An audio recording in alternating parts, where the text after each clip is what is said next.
নমস্কাৰ সকলোকে স্বাগতম জনাইছো আসাম কেৰিয়াৰ পইণ্ট ইউটিউব চেনেলটোলৈ। বন্ধুসকল, আজিৰ এই ভিডিঅ'ত আমি তোমালোকৰ আগন্তুক অহা 1 জুনৰ পৰা অনুষ্ঠিত হ'ব লগা অগ্নিবীৰ জিডি এক্সামৰ কাৰণে হেল্প হোৱাকৈ এটা জিকে পাৰ্ট লৈ আহিছো আৰু এই পাৰ্টটোত আমি টোটেল 25টা মোষ্ট ইম্পৰ্টেণ্ট জিকে কুৱেশ্যন চাম আৰু এই কুৱেশ্যনখিনি যদিহে তোমালোকে ভালদৰে চাই যোৱা তোমালোকৰ আগন্তুক এক্সামৰ কাৰণে বহুতেই হেল্প হ'ব। আৰু তাৰ লগতে আমি এটা কথা জনাই থওঁ, আমাৰ এতিয়া আসাম কেৰিয়াৰ পইণ্ট এপত তোমালোকে অগ্নিবীৰ জিডিৰ কাৰণে মক টেষ্ট দিব পাৰিবা। যদিহে তোমালোকে ভালদৰে প্ৰিপাৰেশ্যন কৰি আছা আৰু যদি তোমালোকৰ প্ৰিপাৰেশ্যন প্ৰায় কমপ্লিট হৈছে তেতিয়াহ'লে তোমালোকে এই মক টেষ্টখন দি চাব পাৰা। মক টেষ্টখনৰ প্ৰাইচ আমি অনলি 99 ৰাখিছো আৰু 99 তোমালোকে 10খন মক টেষ্ট পেপাৰ দিব পাৰিবা। ওকে, তাৰ লগতে আমাৰ যিসকল কোৰ্সত আছে, কোৰ্সত থকা ষ্টুডেন্ট বিলাকৰ কাৰণে আমি এই মক টেষ্টখনে ফ্ৰীতে এভেইলেবল কৰাই দিম। ঠিক আছে, খুব সোনকালে আমি এই মক টেষ্ট পেপাৰখন ফ্ৰী অফ কষ্টত আমি আমাৰ যিসকল কোৰ্সৰ ষ্টুডেন্ট আছে তেওঁলোকৰ কাৰণে আমি ফ্ৰী কৰাই দিম। সো যদিহে এই মক টেষ্ট পেপাৰখন দিব খোজে তেতিয়াহ'লে আসাম কেৰিয়াৰ পইণ্ট এপটো ইনষ্টল কৰিব লাগিব। নিজৰ ফোন নম্বৰ দি ৰেজিষ্টাৰ কৰক, তাৰপিছতে 99ৰ যিখন অগ্নিবীৰৰ মক টেষ্ট কোৰ্স আছে সেই কোৰ্সটো বাই কৰি পিনে আপোনালোকে দিব পাৰিব। ঠিক আছে, সো আমি বেছি দেৰি নকৰো, এতিয়া কুৱেশ্যনখিনিলৈ ষ্টাৰ্ট কৰো। তো ফাৰ্ষ্ট কুৱেশ্যনটোত কি কৈছে চাওক, who is considered the 24th tirthankar and founder of modern Jainism, অৰ্থাৎ কাক 24তম তীৰ্থংকৰ আৰু আধুনিক জৈন ধৰ্মৰ প্ৰতিষ্ঠাতা বুলি গণ্য কৰা হয়। ঠিক আছে, ইয়াৰে শুদ্ধ উত্তৰটো কোনটো হ'ব? অপশ্যন বিলাক দিয়া আছে, পাৰ্শ্বনাথ নে বৰ্ধমান মহাবীৰ নে ঋষভনাথ নে গৌতম বুদ্ধ। সো আমি যদি চাওঁ ইয়াৰ কাৰেক্ট এনসাৰ কি হয়, অপশ্যন বি বৰ্ধমান মহাবীৰ। ঠিক আছে, বৰ্ধমান মহাবীৰক কি বুলি কোৱা হয়? 24তম তীৰ্থংকৰ বুলি গণ্য কৰা হয়। ওকে, তেখেতৰ জন্ম হৈছিলে খ্ৰীষ্টপূৰ্ব 599 চনত, পৰম্পৰাগত তাৰিখ আছিলে এইটো।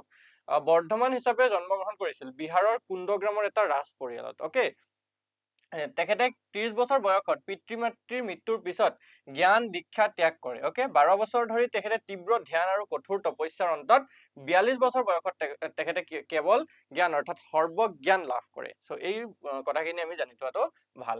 30 বছৰ ধৰি প্ৰচাৰ কৰি বিহাৰৰ পাৱাপুৰীত 72 বছৰ বয়সত তেখেতৰ কি হয়, মুখ্য অৰ্থাৎ মুক্তি লাভ কৰে। সো এই গোটেইখিনি পইণ্ট আমি বৰ্ধমান মহাবীৰৰ বিষয়ে জানি থোৱাটো ভাল। এক্সামত তোমালোকৰ যদি এইবিলাকৰ পৰা প্ৰশ্ন আহে যাতে কেতিয়াও ভুল নকৰা।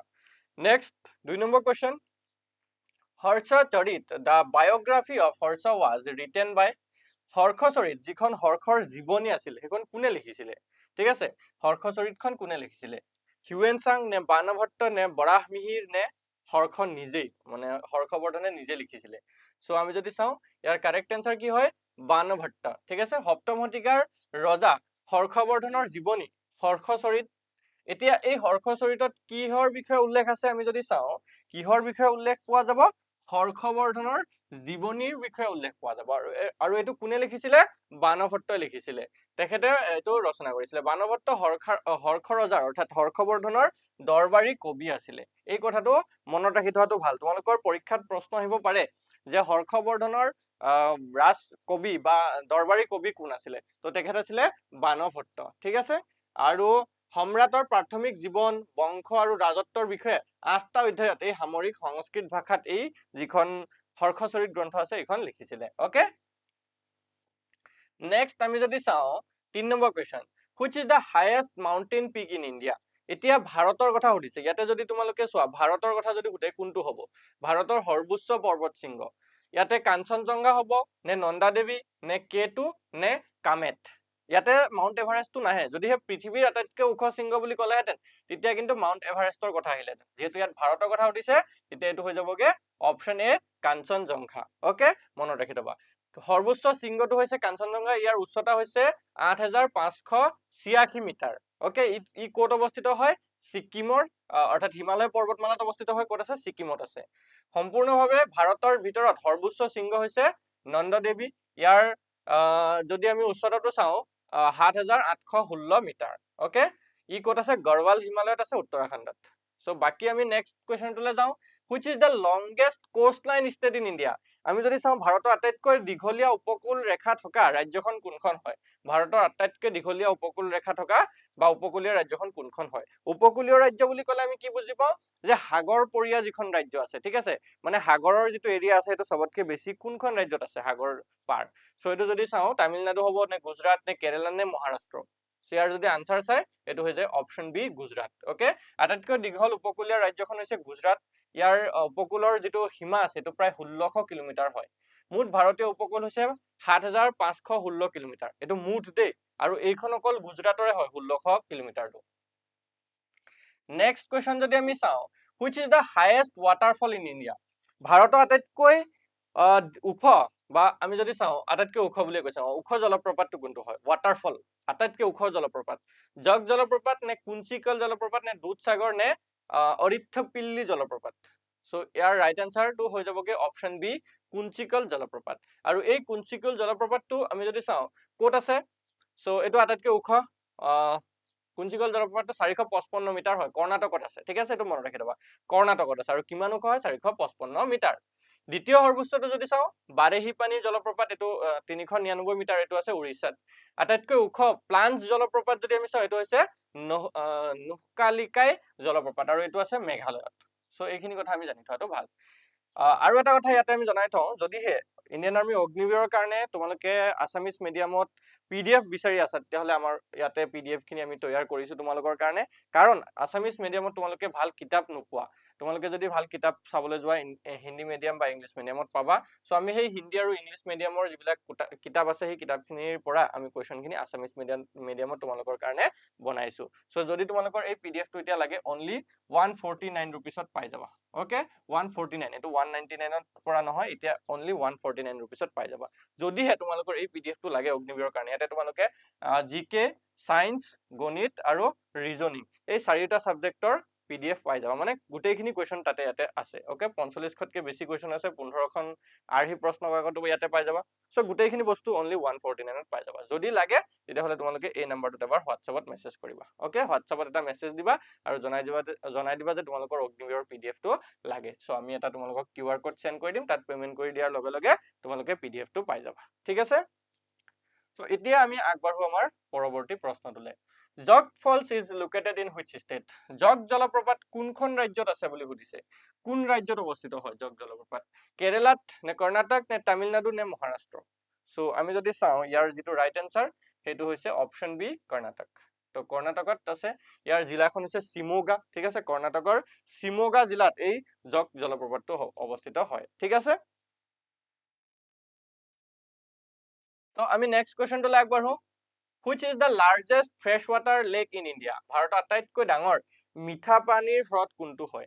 এতিয়া দুটা হ্ৰদ পাম আমি, এটা হৈছে লুণীয়া পানীৰ হ্ৰদ, বা আমি যিটো কওঁ নিমখীয়া পানীৰ হ্ৰদ, আৰু এটা হৈছে মিঠা পানীৰ হ্ৰদ।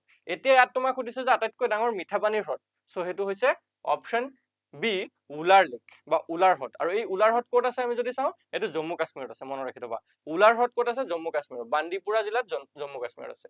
অ'কে, ইয়াৰ মূল উৎস হৈছে ঝেলুম নদী। মানে এই যিটো হ্ৰদ আছে, এই হ্ৰদটোৰ পানী ক'ৰ পৰা আহিছে, ঠিক আছে, ক'ৰ পৰা আহে যদি আমি চাওঁ, সেইটো ঝেলুম নদীখনৰ পৰা আহিছে। ইয়াৰ তাৎপৰ্য হৈছে ইয়াৰ চহকী জৈৱ বৈচিত্ৰ্য, পৰিভ্ৰমী চৰাই আৰু স্থানীয় মাছ ধৰা, অৰ্থনীতিত গুৰুত্বপূৰ্ণ ভূমিকাৰ বাবে ইয়াক 1990 চনত ৰামচাৰ জলাশয় স্থান হিচাপেও নিৰ্ধাৰণ কৰা হৈছে। অৰ্থাৎ 1990ত এই যিখন উলাৰ লেক আছে, উলাৰ হ্ৰদ আছে, ইয়াক ৰামচাৰ স্থান হিচাপে স্বীকৃতি দিছে।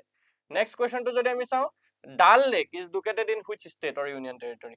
ডাল হ্ৰদ যিটো আছে, এইটো ক'ত আছে? কোনখন ৰাজ্য বা কেন্দ্ৰীয় শাসিত অঞ্চলত আছে? হিমাচল প্ৰদেশত নে উত্তৰাখণ্ড নে জম্মু কাশ্মীৰ নে লাডাখ? সো এইটো যদি চোৱা, ইয়াৰ ৰাইট আনসাৰ হ'ব option C, Jammu and Kashmir. Okay, Srinagar, Jammu কাশ্মীৰৰ যিখন ৰাজধানী আছে শ্ৰীনগৰ, তাতে আছে। নেক্সট কুৱেশ্যনটো চোৱা, এতিয়া যিখিনি এডিশ্যনেল ইনফৰমেশ্যন আছে সেইখিনি তোমালোকে স্ক্ৰীনশ্বট লৈ ল'বা বা লিখি থবা, কাৰণ সেইখিনিৰ পৰা বহুতখিনি কুৱেশ্যন আহিব পৰা চান্সেছ আছে। Next, in which of the following 5-year plan in India the concept of financial inclusion was included for the first time? অৰ্থাৎ ভাৰতৰ কোন পঞ্চবাৰ্ষিক পৰিকল্পনাত প্ৰথমবাৰৰ বাবে বিত্তীয় অন্তৰ্ভুক্তিৰ ধাৰণাটো অন্তৰ্ভুক্ত কৰা হৈছিলে? ঠিক আছে, কোনটো পঞ্চবাৰ্ষিক পৰিকল্পনাত? সো এইটো যদি আমি চাওঁ, ৰাইট এনসাৰটো হৈ যাবগে অপশ্যন ডি, 11 5-year plan, অৰ্থাৎ যিটো 11তম পঞ্চবাৰ্ষিক পৰিকল্পনা আছিলে সেইটোত। অ'কে, ভাৰতৰ 11তম পঞ্চবাৰ্ষিক পৰিকল্পনা 2007ৰ পৰা 2012ত হৈছিলে। প্ৰথমবাৰৰ বাবে বিত্তীয় অন্তৰ্ভুক্তিৰ ধাৰণাটো অন্তৰ্ভুক্ত কৰা হৈছিলে। প্ৰধানমন্ত্ৰী মনমোহন সিং, তেতিয়া 2007ৰ পৰা 12ৰ ভিতৰত প্ৰধানমন্ত্ৰী আছিলে মনমোহন সিঙৰ নেতৃত্বত এই পৰিকল্পনাত দ্ৰুত আৰু অধিক অন্তৰ্ভুক্ত বৃদ্ধি বিষয়বস্তুটো গ্ৰহণ কৰা হৈছিলে। অ'কে, আগবাঢ়ো নেক্সট কুৱেশ্যনটোলৈ। Which OPEC member is the largest oil producer in 2026? 2026 চনত আমি যদি চাওঁ, অপেকৰ যি সদস্যৰ ভিতৰত কোনখন সদস্য দেশ আটাইতকৈ বেছি তেল উৎপাদক দেশ হিচাপে পৰিগণিত হৈছে, অৰ্থাৎ সৰ্ববৃহৎ তেল উৎপাদক দেশখন কোনখন হয়? অপশ্যন আছে ভেনিজুৱেলা, ইৰাণ, সৌদি আৰব, কানাডা। ইয়াৰ ভিতৰত যদি আমি চাওঁ অপশ্যন চি হৈ যাব শুদ্ধ উত্তৰ সৌদি আৰব। ইয়াৰ ৰাজধানী হৈছে ৰিয়াদ আৰু মুদ্ৰা হৈছে সৌদি ৰিয়াল। চ' এইকেইটা ইনফৰমেশ্যনটো মনত ৰাখি থ'ব। নেক্সট কুৱেশ্যন যদি আমি চাওঁ, how many states and union territories are there in India at present? বৰ্তমান সময়ত ভাৰতত কেইখন ৰাজ্য আছে আৰু কেইখন কেন্দ্ৰীয় শাসিত অঞ্চল আছে? কেইখন ৰাজ্য আৰু কেইখন কেন্দ্ৰীয় শাসিত?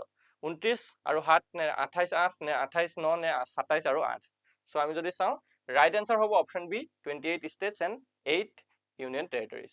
অ'কে, কেন্দ্ৰীয় শাসিত অঞ্চলৰ তালিকা 8টা হয়। আন্দামান এইকেইটা কেন্দ্ৰীয় শাসিত অঞ্চলকেইটা দিয়া আছে, আন্দামান নিকোবৰ, চণ্ডীগড়, দাদৰা আৰু নগৰ হাভেলী আৰু দমন আৰু দিউ, দিল্লী, জম্মু কাশ্মীৰ, লাডাখ, লক্ষদ্বীপ আৰু পুডুচেৰী। চ' এইকেইটা হৈছে এখন, দুখন, তিনিখন, চাৰিখন, পাঁচখন, ছখন, সাতখন, আঠখন। এইকেইখন হৈছে কেন্দ্ৰীয় শাসিত অঞ্চল, union territories. Next, which union territory is known as little Tibet? কোনখন কেন্দ্ৰীয় শাসিত অঞ্চলক সৰু তিব্বত বোলা হয়? ঠিক আছে, লিটিল তিব্বেট বুলি কোনখন কেন্দ্ৰীয় শাসিত অঞ্চলক জনা যায়? চণ্ডীগড় নে পুডুচেৰী নে লাডাখ নে লক্ষদ্বীপ? চ' ইয়াৰ ৰাইট এনচাৰটো কি হ'ব? এইটো হৈছে অপশ্যন চি, লাডাখক কোৱা হয়। নেক্সটটো আগবাঢ়ো আমি। What is the winter capital of Uttarakhand? এতিয়া ভালকে চোৱা, উত্তৰাখণ্ডৰ দুটা কেপিটেল আছে, অৰ্থাৎ দুখন ৰাজধানী আছে। এটা হৈছে গ্ৰীষ্মকালীন ৰাজধানী আৰু এটা হৈছে শীতকালীন ৰাজধানী। ইয়াতে সুধিছে শীতকালীন ৰাজধানীখনৰ নাম কি হয়? অ'কে, চ' উত্তৰাখণ্ডৰ শীতকালীন ৰাজধানীখনৰ নাম হৈছে অপশ্যন এ, দেৰাডুন। ঠিক আছে, দেৰাডুন হৈছে শীতকালীন ৰাজধানী। আমি যদি চাওঁ ইয়াতে ভালকে চোৱা, দেৰাডুন উত্তৰাখণ্ডৰ শীতকালীন আৰু প্ৰধান প্ৰশাসনিক ৰাজধানী হয়। ৰাজ্যখনৰ সৰ্ববৃহৎ আৰু জনবহুল চহৰ হিচাপে ই বছৰ জুৰি চৰকাৰৰ কেন্দ্ৰ হিচাপে কাম কৰে। দুন উপত্যকাৰ পাদদেশত ই অৱস্থিত হয়। আৰু তাৰ উপৰি যদি আমি গ্ৰীষ্মকালীন ৰাজধানীখনৰ বিষয়ে চাওঁ, এইখন হৈছে গাইৰ চাইন। ঠিক আছে, যিটো ভৰি চাইন বুলি কোৱা হয়, গাইৰ চাইন বা ভৰি চাইন বুলি কোৱা হয়। চ' এইটো মনত ৰাখি থবা। Next question, where is the Indian Agricultural Research Institute IARI located? ভাৰতীয় কৃষি গৱেষণা প্ৰতিষ্ঠান ক'ত অৱস্থিত হয়? লক্ষ্ণৌ নে নতুন দিল্লী নে কটক নে মুম্বাই? চ' ইয়াৰ ৰাইট এনচাৰ কি হ'ব? সেইটো হৈছে অপশ্যন বি, নিউ দিল্লী, অৰ্থাৎ নতুন দিল্লীত আছে। নেক্সটটো চোৱা তেতিয়া, which was India's first permanent research station in Antarctica?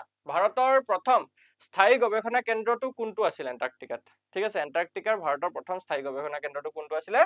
চ' এইটো আছিলে অপশ্যন চি, দক্ষিণ গংগোত্ৰী, অৰ্থাৎ দক্ষিণ গংগোত্ৰী। অ'কে, দক্ষিণ গংগোত্ৰী 1984 চনত তৃতীয় ভাৰতীয় এণ্টাৰ্কটিকা অভিযানৰ সময়ত স্থাপন কৰা এটা এণ্টাৰ্কটিকাত ভাৰতৰ প্ৰথমটো স্থায়ী গৱেষণা কেন্দ্ৰ আছিলে। এইটো মনত ৰাখি থবা। নেক্সট কুৱেশ্যনটো যদি আমি চাওঁ, tiger triumph is an exercise conducted between India and which country? তো টাইগাৰ ট্ৰাইম্ফ এটা যুটীয়া বা যৌথ সন্মিলন আছিলে। ঠিক আছে, আমাৰ যিবিলাক আৰ্মীসকলৰ এটা সন্মিলন হয় নহয়, তো এই টাইগাৰ ট্ৰাইম্ফটো ভাৰত আৰু কোনখন দেশৰ মাজত অনুষ্ঠিত হৈছিলে? সামৰিক অনুশীলন বুলি কোৱা হয়। চ' এইবিলাকক কি বুলি কোৱা হয়? সামৰিক অভিযান বুলি কোৱা হয়। চ' এইটো ভাৰত আৰু কোনখন দেশৰ মাজত হৈছিলে? আমেৰিকা নে ফ্ৰান্স নে জাৰ্মানী নে অষ্ট্ৰেলিয়া? চ' আমি যদি চাওঁ ইয়াৰ কাৰেক্ট এনচাৰ কি হ'ব? অপশ্যন এ, ইউনিয়ন ষ্টেটছ, অৰ্থাৎ যুক্তৰাষ্ট্ৰ আমেৰিকা। ঠিক আছে, ইউনিয়ন হয়, ইউনাইটেড ষ্টেটছ, অৰ্থাৎ আমেৰিকা বুলি যিখন কওঁ। চ' আমেৰিকা আৰু ভাৰতৰ মাজত এই টাইগাৰ ট্ৰাইম্ফ যিটো যৌথ সন্মিলন, যিটো আমাৰ সামৰিক অনুশীলন হৈছিলে, সেইটো অনুষ্ঠিত হৈছিল। Next, what is the name of India's first dedicated nuclear submarine base set to be commission held in 2026 under project Varsha? কি কৈছে চোৱা, প্ৰজেক্ট বৰ্ষাৰ অধীনত 2026 চনত আৰম্ভ হ'বলগীয়া ভাৰতৰ প্ৰথমখন সমৰ্পিত পাৰমাণৱিক ছাবমেৰিনখনৰ নামটো কি আছিলে? ছাবমেৰিন ঘাটিটোৰ নামটো কি আছিলে? চ' এইটো আছিলে অপশ্যন বি, INS বৰ্ষা। তো এইটো মনত ৰাখি থলে হ'ল। Next question, the Indian red cross society was establish in the year? ভাৰতীয় যিটো ৰেড ক্ৰছ ছ'চাইটি আছিলে, এইটো কোন চনত প্ৰতিষ্ঠা হৈছিলে? ঠিক আছে, কোন চনত? 1890 নে 1945 নে 1932 নে 1920? চ' এইটো যদি আমি চাওঁ অপশ্যন কি হ'ব? D is the right answer, 1920। Okay, next question, where is the headquarters of the International Atomic Energy Agency located? তো আন্তৰ্জাতিক পাৰমাণৱিক শক্তি সংস্থাৰ মুখ্য কাৰ্যালয় ক'ত আছে? জেনেভা নে ভিয়েনা নে ৱাশ্বিংটন নে London?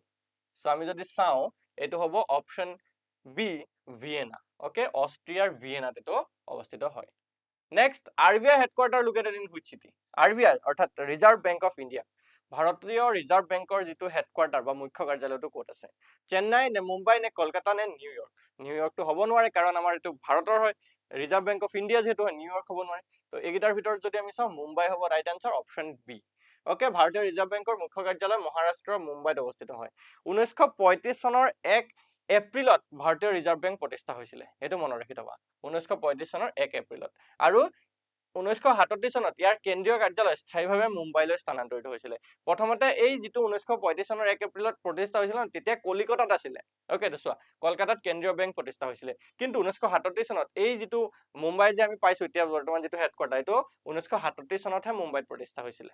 Okay, next question. Who invented the force of gravity? মধ্যাকৰ্ষণ বল কোনে আৱিষ্কাৰ কৰিছিলে? মধ্যাকৰ্ষণ বল বা মহাকৰ্ষণ বল যিটো কোৱা হয়, আমাৰ গ্ৰেভিটেশ্যনেল ফ'ৰ্চ বা যিটো বল আছে, এইটো কোনে আৱিষ্কাৰ কৰিছিলে? আইজাক নিউটনে, এলবাৰ্ট আইনষ্টাইনে, নে গেলিলিওৱে, নে কেপলাৰ?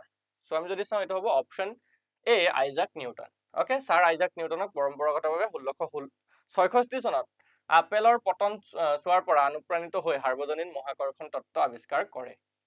নেক্সট, হু ডিস্কভাৰ্ড পেনিচিলিন? পেনিচিলিন কোনে আৱিষ্কাৰ কৰিছিলে আমি যদি চাওঁ? পেনিচিলিন, সো তেখেত কোন আছিলে? আলেকজেণ্ডাৰ ফ্লেমিং, লুইচ পেষ্টিউৰ, আৰু কোচ নে জেনাৰ? সো এইটো কি হ'ব? এইটো হৈ যাবগে option A, Alexander Fleming is the right answer. Alexander ফ্লেমিঙে আমাৰ পেনিচিলিন ডিস্কভাৰ কৰিছিল।